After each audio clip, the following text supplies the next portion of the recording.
What is up, guys? Welcome back to our YouTube channel and welcome to today's football preview video.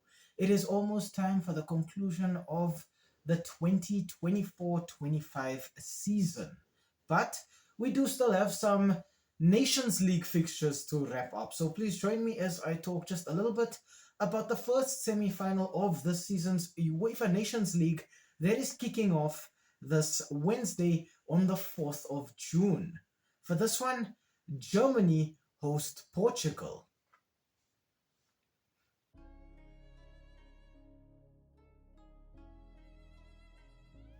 We start off today's video with the home side here being Germany. The last 5 fixtures for the German national team have ended in 3 wins and then 2 draws. So far so good for Die Mannschaft.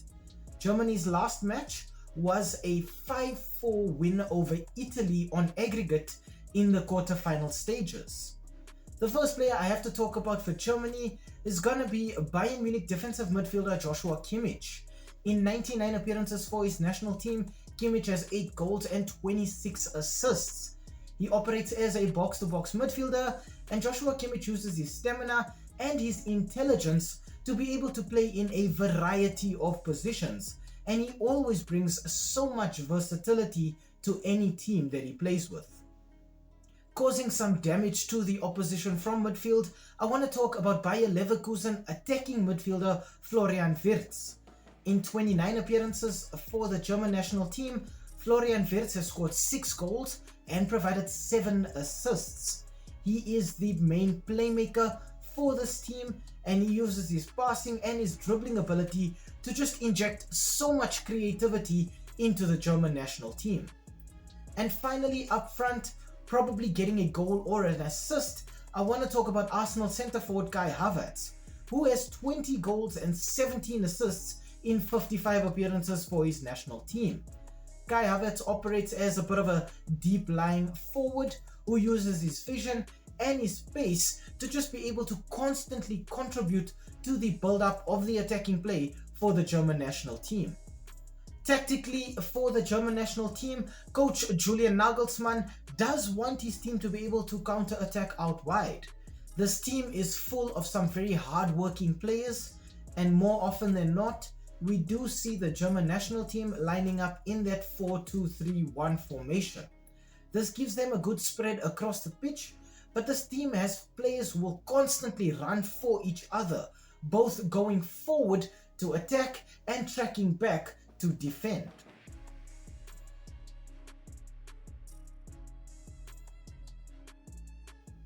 Okay, on to the away team. Now, for Portugal, the last 5 matches have ended in 2 wins, 2 draws, and then a 1 loss. Portugal's semi-final encounter over Denmark ended a 5-3 on aggregate to the Portuguese national team. The first player that I have to talk about for Portugal is going to be PSG's central midfielder Vitinha. In 27 appearances, Vitinha has 4 assists, and for me, he operates as the conductor in midfield for his national team, using his passing and his vision to just be able to coordinate and dictate the tempo at which Portugal approach any fixture. Creatively for the Portuguese national team, I want to talk about Manchester United attacking midfielder Bruno Fernandes. In 78 appearances, Bruno Fernandes has 25 goals and 23 assists for his national team, and he operates as the main playmaker for Portugal. Bruno Fernandes uses his dribbling and his distribution to just inject so much creativity into Portugal's midfield, from pretty much anywhere in their attacking third. And finally, up front for the Portuguese national team, I cannot talk about this team without talking about their captain and Al Nassr centre forward Cristiano Ronaldo. In 219 appearances, CR7 has 136 goals and 46 assists. He is the main target man for this team, using his power and his technique to constantly pick up a variety of goals from pretty much anywhere in those attacking positions, whether it's on the wing or in those center forward slots. Tactically for the Portuguese national team, coach Roberto Martinez also wants his team to be able to counter-attack using their wings. Portugal have so many players who just use their fluid movement to be able to cause headaches for the opposition. And we do see this team lining up in a 4-3-3 formation most of the time. Portugal have a very talented forward line that is able to crack defenses wide open using their runs, and then a creative midfield that knows exactly how to find all of those super dynamic forward players.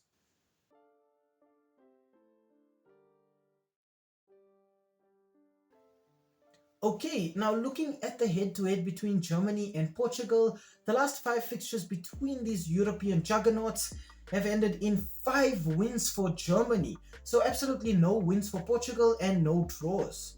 In terms of goal output in those last 5 matches, Germany have scored 15 goals, while Portugal have scored just 5 goals. So in terms of results, in terms of goal output, Germany are looking far better. This is actually a record that is stretched all the way to 2006. So in his playing career, Cristiano Ronaldo has actually not beaten Germany as yet. Germany do have a major issue with their centre-backs right now. They are missing Nico Schlotterbeck, Antonio Rudiger and Jan Bisek. But the major issue for this team is actually in the front. Germany are without attacking midfielder Jamal Musiala, who brings so much creativity and dynamism to this German national team. For Portugal, they do have some injury concerns of their own, but it's pretty much just right back João Cancelo, who does actually give this team a lot of width from that right back position. Portugal do have a bit of a glass cannon reputation, this team known very well for being able to attack with so much lethality, but then also being so vulnerable at the back as well. Germany just being that team that is constantly referred to as workhorses, everybody just constantly working for one another and always putting the needs of the team above the needs of one individual player. Portugal have finally come to the conclusion that sometimes they do actually play better without their captain. But the experience that Cristiano Ronaldo provides to this team is invaluable. However, newer, more energetic players like Rafael Leao, Diogo Jota, and then Francisco Trincao and Francisco Conceição bring this team a lot of speed and energy that Cristiano Ronaldo now does struggle with, being 40 years of age. However, both of these teams did provide high scoring quarterfinals, which means they do know how to score goals, but they do also seem very leaky at the back. And I think for us as football neutrals, that means we're in for some very exciting, high-tempo football, and I think the showdown should give us more than at least 2 goals. I think Germany do come into this match as massive favorites because of their overall quality as a unit, but when I look at Portugal, when I see these energetic players out wide, these players who have all of the space, but now also have a leader in Cristiano Ronaldo who is able to inspire them with just his massive trophy haul, I think Portugal are no longer pushovers that everybody has often seen them as. Either way, we're in for a great game of football here, and I personally cannot wait for this. I think we're going to see Portugal's attacking players now have to do a lot of creative running with that ball. Yes, they'll be able to pass it around, but Germany's midfield will probably be able to read the game well enough with players like Leon Goretzka and Joshua Kimmich, so they'll be able to probably pick out those passes, and I think Portugal's best chances will then lie with their individual quality. And with the creative players that Portugal have at their disposal, I think they should have more than enough firepower up front to be able to hurt the Germans as well.